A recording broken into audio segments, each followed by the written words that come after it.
The wind howled across the dark waves, the kind that carried secrets and warnings. Sam Bennett gripped the edge of his small fishing boat, his flashlight cutting through the fog as he scanned the churning water.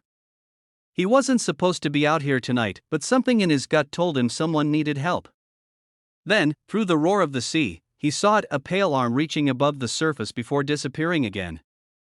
Without hesitation, Sam dove in. The freezing water bit into his skin as he fought the current, kicking hard toward where he'd seen her.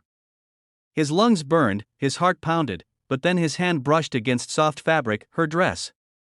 He grabbed her, pulling her toward the surface, gasping as they broke through the waves. She was unconscious, her hair tangled around her face, her lips pale blue. Sam wrapped an arm around her and swam with every ounce of strength he had left until his feet finally hit the sandy shore. He laid her down, coughing and shivering, before pressing his palms against her chest. "Come on," he muttered, breathless. "Don't give up now." He gave her rescue breaths, 1, 2, until suddenly she gasped, choking up seawater, eyes fluttering open with terror and confusion. She blinked up at him, trembling, as he covered her with his jacket. "You're safe," he whispered, his voice steady despite the storm raging around them. "You're gonna be okay." That night, Sam took her to his small cottage by the shore. The place was humble, worn wood floors, the smell of salt, a few drawings his daughter had taped to the walls. He built a fire, wrapped her in a blanket, and handed her a cup of tea. She was quiet for a long time, staring into the flames. Her name, she finally said, was Claire. Just Claire.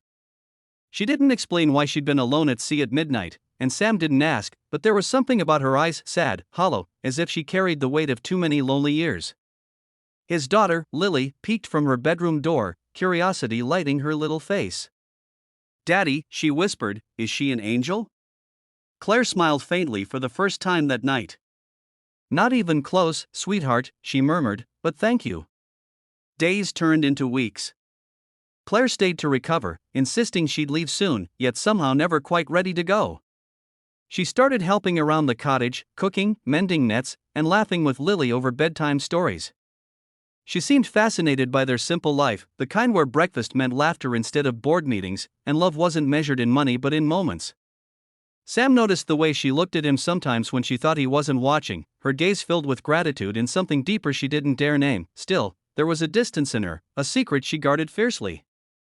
One night, as rain drummed softly on the roof, Sam found her outside, standing barefoot in the sand, staring at the sea. "You weren't just lost that night, were you?" he asked gently. Claire turned, her eyes glistening. "No," she whispered. "I was running. From a life that looked perfect, but wasn't." He didn't press for details. Instead, he took her hand, the gesture saying what words couldn't. She squeezed it back, and for the first time, the silence between them felt healing. Then one morning, everything changed. A black car rolled up the dirt road to Sam's cottage. Two men in suits stepped out, scanning the property like hawks. Lily was playing in the yard, waving at them innocently. Sam's stomach tightened. Claire froze on the porch, her color draining. "They found me," she whispered, before he could ask who. One of the men called out, "Miss Harrington, your father's been frantic. Please, come home." Sam's mind reeled. Harrington? As in Harrington Industries, one of the most powerful families in the country? He turned to her, disbelief and betrayal flickering across his face. "You're that Claire Harrington?" Tears welled in her eyes. "I didn't lie," she said softly. "I just wanted to be someone else for a while. Someone real." He wanted to be angry, but when he saw the way her hands trembled, he understood. She wasn't a billionaire trying to play poor, she was a broken woman trying to remember how to feel alive. He nodded, swallowing hard. "Then go. But don't forget who you were when you were here." Claire left that afternoon, her car vanishing down the road, leaving a silence heavier than the storm that first brought her to him. Lily asked every night when she'd come back, but Sam never had the heart to answer. Months passed. Life went on, fishing trips, homework, sunsets, but something was missing. Until one morning, as Sam was fixing his boat, a sleek car pulled up again. This time, only Claire stepped out.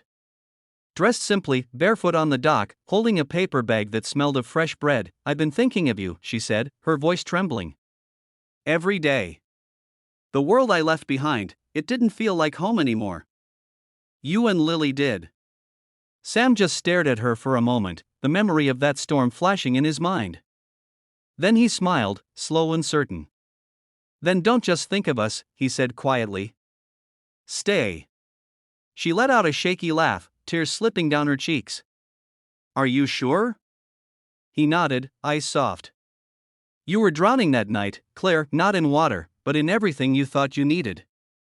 Maybe it's time to breathe again. She stepped into his arms, the waves lapping softly beside them, the sky opening with the first light of dawn. And for the first time in a long time, both of them finally felt like they were home, proof that sometimes, the people who save us aren't the ones with power or wealth, but the ones who remind us what it means to live, to love, and to start again.